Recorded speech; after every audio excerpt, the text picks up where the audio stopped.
¿Qué hizo Pedro Infante por México? 100 años del ídolo que sigue dando de qué hablar. Pero no te apures, mi vida, solo lo hice para disimular. ¿A quién se le ocurre que un hombre que cantaba rancheras con voz de terciopelo, andaba en motocicleta y enamoraba a todas en el cine, se convertiría en el rostro de todo un país? Pedro Infante no fue solo un actor o un cantante, fue el molde del mexicano ideal, porque este hombre no solo llenaba teatros y cines, también transformó la forma en que el mundo veía a México. ¿Qué hizo Pedro Infante por este país? Más de lo que imaginas, y quizá más de lo que muchos políticos en 100 años. Pero antes, suscríbete para conocer historias que revelan los secretos del cine mexicano. El nacimiento del ídolo Pedro Infante, ¿por qué todos querían ser como él? Eso me suena a lagartija sin sombrero.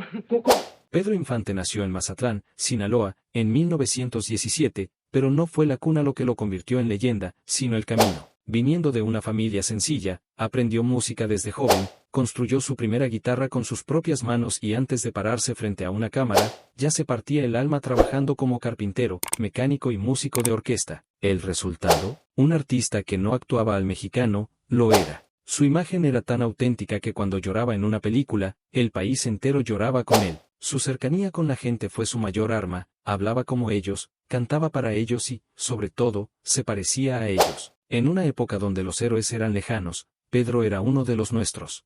Pedro Infante, más que un galán, la voz que representó a todo un país. Mil amores.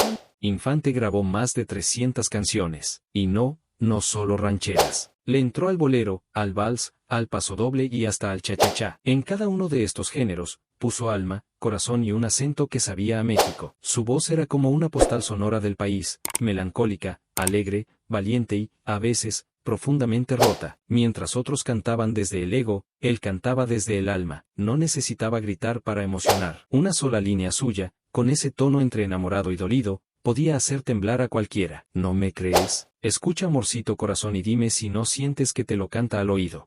¿Cuántas películas hizo Pedro Infante? Eso más bien fue una entrega inmediata. Pedro participó en más de 60 películas, y no cualquier cosa. Estamos hablando de clásicos como Nosotros los Pobres, Los Tres García o Tizac, que no solo se llenaban en taquilla, sino que retrataban las tensiones sociales, las injusticias y también las esperanzas de todo un país. Y ojo, no era solo galán, era obrero, padre soltero, indígena, charro, borracho reformado, carpintero. Cada personaje suyo mostraba una cara distinta de México. Era como si Pedro se multiplicara para recordarnos quiénes éramos, con todos nuestros defectos y todas nuestras virtudes. Gracias a él, el cine mexicano conquistó mercados internacionales. Ganó el Oso de Plata en Berlín, y su película Tizac fue reconocida en Hollywood. Mientras tanto, México se llenaba de orgullo, un sinaloense humilde estaba poniendo el nombre del país en alto.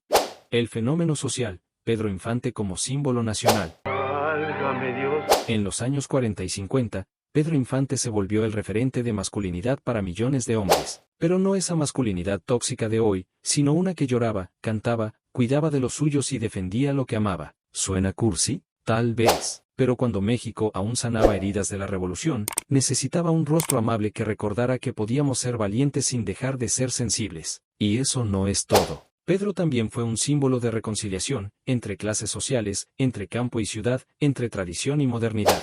Con él, la figura del mexicano se volvió un ícono exportable. Cantaba para el pueblo, pero lo escuchaban en Cuba, Argentina, Estados Unidos y España.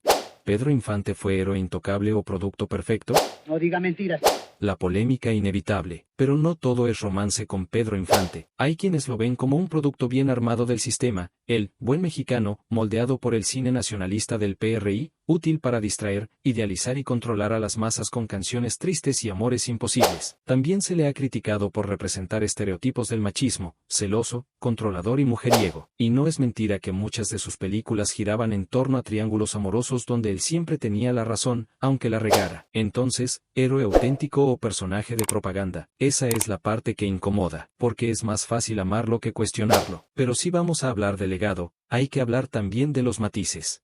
Pedro Infante, un legado que no se ha ido. Yo por eso le sacateo al matrimonio. Hoy, a 100 años de su nacimiento, Pedro Infante sigue presente, en murales, en discos, en películas restauradas y hasta en memes. Su rostro aparece en altares, su voz suena en fiestas y su imagen está tatuada en más de un brazo orgulloso. Y mientras nuevos ídolos van y vienen, Pedro sigue firme como uno de los pocos que logró algo único, ser querido por todos. Pueblos enteros han organizado homenajes, se han hecho estatuas en su honor, y hasta en plataformas digitales, sus canciones tienen millones de reproducciones. Lo que Pedro Infante hizo por México, no lo ha hecho nadie más. Pedro Infante no fue perfecto, pero sí fue único. Logró representar a un país complejo en una época aún más complicada. Le dio voz al trabajador, dignidad al campesino y emoción a quienes buscaban consuelo. No fue solo un cantante, ni un actor, fue un espejo donde México se miró, y por un momento, se sintió orgulloso de lo que veía. ¿Pero tú qué opinas? Déjanos tu opinión y suscríbete para más historias que revelan los secretos mejor guardados del cine mexicano.